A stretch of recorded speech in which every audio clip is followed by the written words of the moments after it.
Friends, welcome back to my channel. पिछले video में हमने बीकानेर प्रजामंडल आंदोलन पढ़ा था।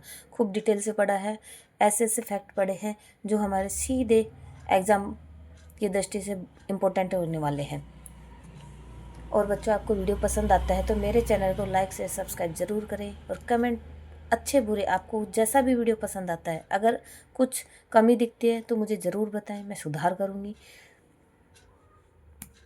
और चलिए शुरू करते हैं ज़्यादा बातें नहीं करके। जोधपुर प्रजामंडल आंदोलन। जोधपुर के शासक उम्मेद सिंह, जिनका कार्यकाल 1918 से 1937 के शासन के प्रारंभिक समय में राज्य का नियंत्रण कश्मीरी ब्राह्मण सर सुखदेव प्रसाद के हाथों में था, जो स्वभाव से अनुदारवादी था। जोधपुर का शासक था उम्मेद सिंह, और लेकिन इसका नियंत्रण, राज्य का नियंत्रण कश्मीरी ब्राह्मण सुखदेव प्रसाद के हाथों में था, और जो कि एक अनुदारवादी शासक था। इस व्यवस्था के विरुद्ध सर्वप्रथम असंतोष 1921 में सामने आया। इसमें जो अव्यवस्था थी उसके फलस्वरूप असंतोष 1921 में प्रकट हुआ। चांदमल सुराणा ने जब मारवाड़ हितकारिणी सभा की स्थापना की तो इसका विरोध इस रूप में मारवाड़ हितकारिणी सभा का स्थापना करके चांदमल सुराणा ने इस व्यवस्था के विरुद्ध सर्वप्रथम असंतोष व्यक्त किया था। इससे पूर्व 1920 में जयनारायण व्यास ने मारवाड़ सेवा संघ का गठन किया, या ज्यादा प्रभावी साबित नहीं हुआ। मारवाड़ सेवा संघ की स्थापना जयनारायण व्यास ने 1920 में करी थी, और 29 अक्टूबर 1923 को जब मारवाड़ राज्य के एक आदेश के द्वारा मादा पशुओं की निकासी पर प्रतिबंध लगा दिया गया तो हितकारिणी सभा ने इसका विरोध किया और एक ज्ञापन महाराजा को भेज दिया। 29 अक्टूबर 1923 को मारवाड़ के राज्य के एक आदेश पर मादा पशुओं की निष्कासन पर प्रतिबंध हटा दिया, और तो इसने मारवाड़ हितकारिणी संस्था ने इसका एक ज्ञापन महाराजा को प्रस्तुत किया। अंततः युवा महाराजा ने 15 अगस्त 1924 को मादा पशुओं की निकासी का आदेश वापस ले लिया, और परिणामस्वरूप मारवाड़ हितकारिणी सभा अत्यंत लोकप्रिय हो गई।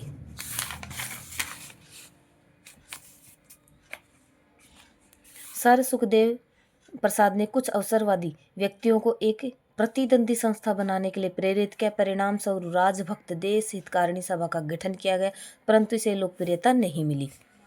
मारवाड़ हितकारिणी सभा ने प्रधानमंत्री के खिलाफ आरोपों की जांच की, और जांच के लिए महाराजा को एक आवेदन प्रस्तुत किया, और प्रतिक्रिया स्वरूप सर सुखदेव प्रसाद के इशारे पर मारवाड़ स्टेट काउंसिल ने 19 मार्च 1925 को हितकारिणी सभा के कुछ सदस्यों को राज्य से निष्कासित कर दिया। किसके इशारे पर? सुखदेव प्रसाद के इशारे पर एक मारवाड़ स्टेट काउंसिल ने 19 मार्च 1925 को इसके मारवाड़ हितकारिणी सभा के कुछ व्यक्तियों को निष्कासित कर दिया। अपमान सहने के बजाय सभा के सक्रिय सदस्य जयनारायण व्यास मारवाड़ छोड़कर ब्यावर चले गए। ब्यावर में राजस्थान सेवा संघ की सर्वसेवा मणिलाल कोठारी ने तरुण राजस्थान का संपादक बनाया। तरुण राजस्थान का संपादक किसे बनाया गया? जयनारायण व्यास को। किसने बनाया? मणिलाल कोठारी ने, जो कि राजस्थान सेवा संघ के सर्वेसर्वा थे। और तरुण राजस्थान में एक वर्तमान मारवाड़ शीर्षक से एक लेख लिखा, जिसमें मारवाड़ के भ्रष्ट और निरंकुश शासन की आलोचना करी गई। 1927 में जब अखिल भारतीय देसी राज्य लोक परिषद का पहला अधिवेशन बंबई में हुआ तो जयनारायण व्यास और कन्हैया लाल को उसकी कार्यकारिणी का सदस्य बनाया गया। अखिल भारतीय देसी राज्य लोक परिषद का प्रथम अधिवेशन कहाँ हुआ था? बंबई में हुआ था 1927 में। इसके कार्यकारिणी का अध्यक्ष जयनारायण व्यास और कन्हैया लाल को बनाया गया। मारवाड़ के नेताओं ने 11-12 अक्टूबर 1929 को मारवाड़ हितकारिणी सभा का प्रथम अधिवेशन जोधपुर में बुलाने का निश्चय किया था। यह अधिवेशन जो बंबई में हुआ, इसका बुलाने का निश्चय कहाँ किया गया था? नहीं, ये नहीं है।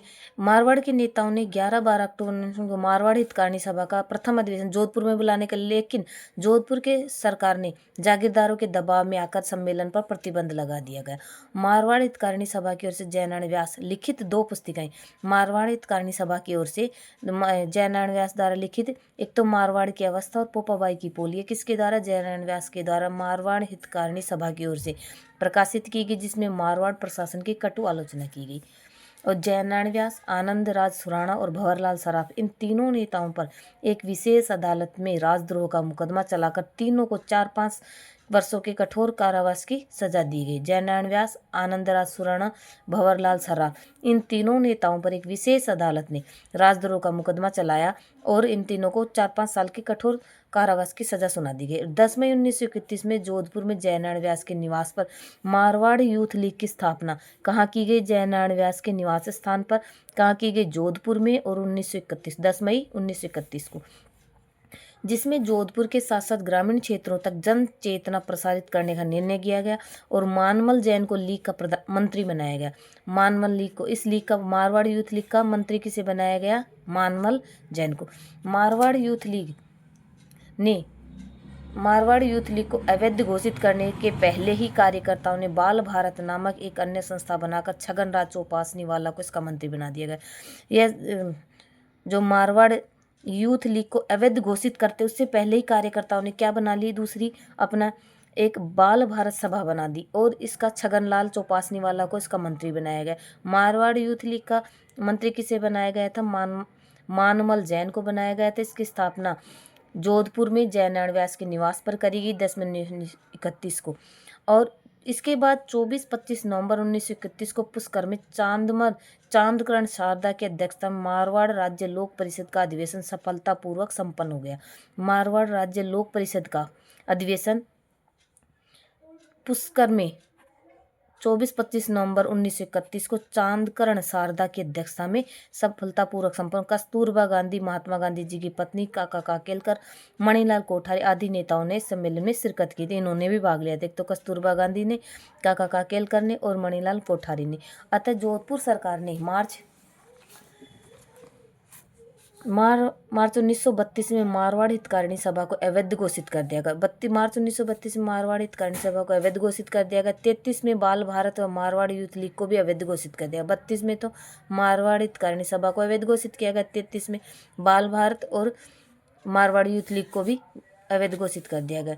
इन गतिविधियों ने आम जन को प्रभावित किया। जैसे गणेशी लाल उस्ताद ने सरकारी नौकरी को छोड़कर कविताओं के द्वारा जन जागृति का कार्य आरंभ किया। उनकी कविताओं का संग्रह गरीबों की आवाज़ नामक पुस्तक में किया गया। गणेशी लाल उस्ताद ने सरकारी नौकरी, कविताओं के द्वारा जन जागृति, फिर इन गतिविधियों पर रोक लगा दी गई तो गणेशी लाल ने दूसरा रास्ता अपनाया। एक कविताओं के द्वारा जन जागृति लाने का प्रयास किया गया और उनकी कविताओं का संग्रह गरीबों की आवाज़ नामक पुस्तक में प्रकाशित किया गया था। कविताओं का संग्रह गरीबों की आवाज़, किनकी? गणेशी लाल उस्ताद की।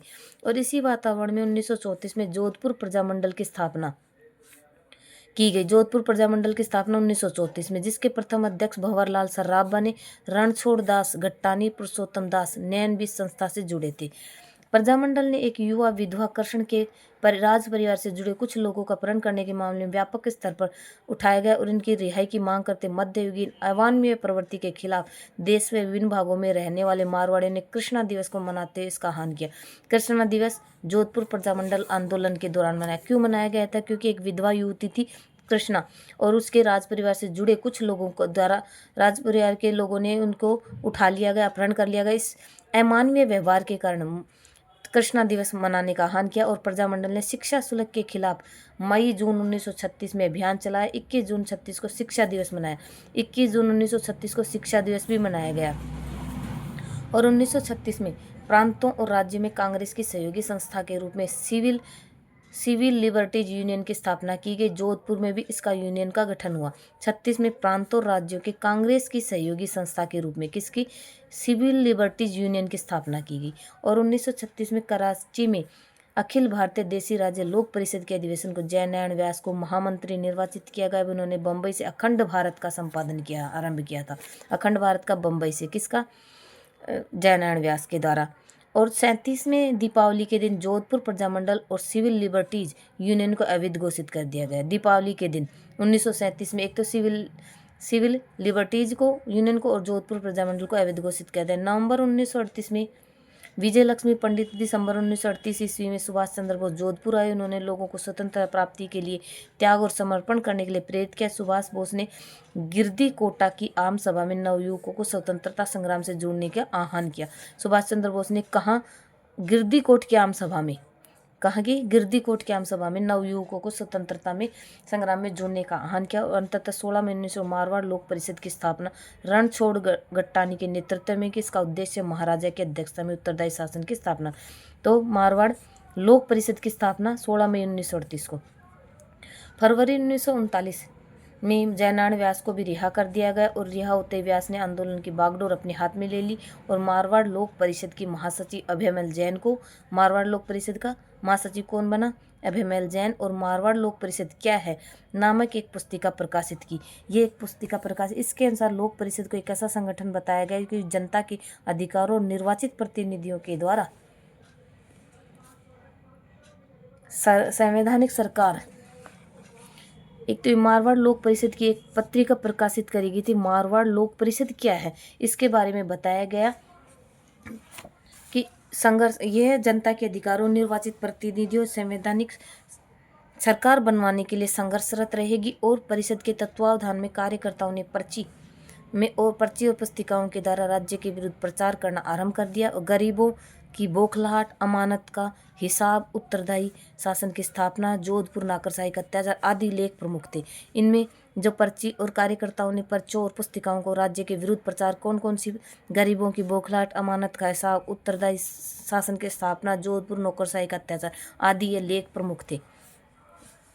अब इसके आगे बच्चों अगले वीडियो में पढ़ेंगे। और अगर आपको वीडियो पसंद आता है तो मेरे चैनल को लाइक शेयर सब्सक्राइब ज़रूर करें। कमेंट करना तो बिल्कुल भी ना भूलें। अगर कोई गलती है तो ज़रूर कमेंट करके बताएं, उसको सुधार किया जाएगा। और अच्छा कंटेंट है, आप पढ़ के देखें, इसमें से क्वेश्चन आपको ज़रूर मिलेंगे। वीडियो देखने के लिए आपको बहुत बहुत धन्यवाद।